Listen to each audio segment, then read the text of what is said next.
আজি ফাইনেলি বহুত দিনৰ পিছত সাহস কৰি মই সাৰেন্ডাৰ কৰিব ওলাইছো। মই ফুল কোঅপাৰেট কৰিম পুলিচৰ লগত। নমস্কাৰ, পুনৰ এটা নতুন ভিডিঅ'লৈ আপোনালোক সকলোকে পুনৰবাৰ স্বাগতম জনাইছো। এই মুহূৰ্তৰ এটা গুৰুত্বপূৰ্ণ খবৰ। এটা ভিডিঅ'ৰ যোগে পলাতক সুমি বৰাই নিজৰ আত্মপ্ৰকাশ কৰি অসমবাসীৰ ৰাইজৰ আগত আবেগভৰা কণ্ঠেৰে তেখেতে কৈ উঠিল যে মই পলাই থকা নাই, মই বৰ্তমান লুকাইহে আছো। মই পলাই ক'তো থকা নাই, মই লুকাই আছিলো অকণমান। মই পৰা নাছিলো সহ্য কৰিবলৈ। ইমান সহজ নহয় নিউজ এটা শুনি থকা বা নিউজ এটা কৰি থাকিলে যি মন যায় তাকে কৈ আছে।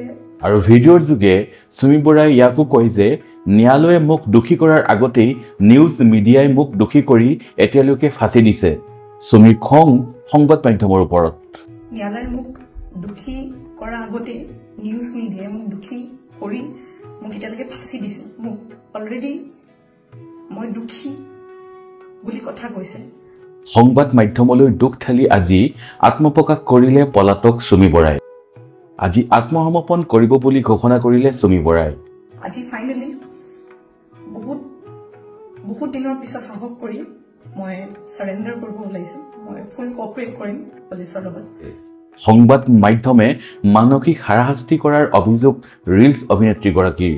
প্ৰিয় দৰ্শক, ৰিলছ অভিনেত্ৰী সুমি বৰাই কেনেকৈ নিজৰ আত্মপ্ৰকাশ কৰিলে অসমবাসী ৰাইজৰ আগত, আমি তাৰে এটা ভিডিঅ' চাই লওঁ আহক। বহুত দিনৰ পৰা আপোনালোকে মোৰ বহুত নিউজ শুনি আছে, বহুত অপপ্ৰচাৰ চলি আছে। যি নিউজ বাজিছে তাৰ 10%ও সঁচা নহয়। আৰু মই ইমান দিনে একো মাত মাতিব পৰা নাই, কাৰণ ইমান হেৰেছমেণ্ট, ইমান মেণ্টেল হেৰেছমেণ্ট, যোনটো কেতিয়াও মই ভাবাই নাছিলো হ'ব বুলি। সেইখিনি মই পাৰ কৰিব লগা হৈছে। মেণ্টেলি প্ৰস্তুত নাছিলো কোনো ধৰণৰ কথা ক'বলৈ বা কিবা ষ্টেটমেণ্ট দিবলৈ। সেইটো কাৰণে 7 দিন মই যেনে কটালো। কিন্তু এতিয়া জোখতকৈ বহুত বেছি অপপ্ৰচাৰ চলিছে। বহুত ধৰণে মোক সাঙুৰ খুৱাইছে বিভিন্ন ক্ষেত্ৰত। ন্যায়ালয়ে মোক দোষী কৰাৰ আগতেই নিউজ মিডিয়াই মোক দোষী কৰি মোক এতিয়ালৈকে ফাঁচি দিছে। মোক অলৰেডি মই দোষী বুলি কথা কৈছে। আৰু বহুত ধৰণৰ নিউজ, বিভিন্ন ধৰণৰ নিউজ, য'ত মোৰ কেছটোৱে ট্ৰেডিঙৰ ওপৰত আছিলে, কিন্তু এতিয়া কেছটো অকল মোৰ ওপৰত হৈ গ'ল। আজি ফাইনেলি বহুত দিনৰ পিছত সাহস কৰি মই সাৰেন্ডাৰ কৰিব ওলাইছো। মই ফুল কোঅপাৰেট কৰিম পুলিচৰ লগত।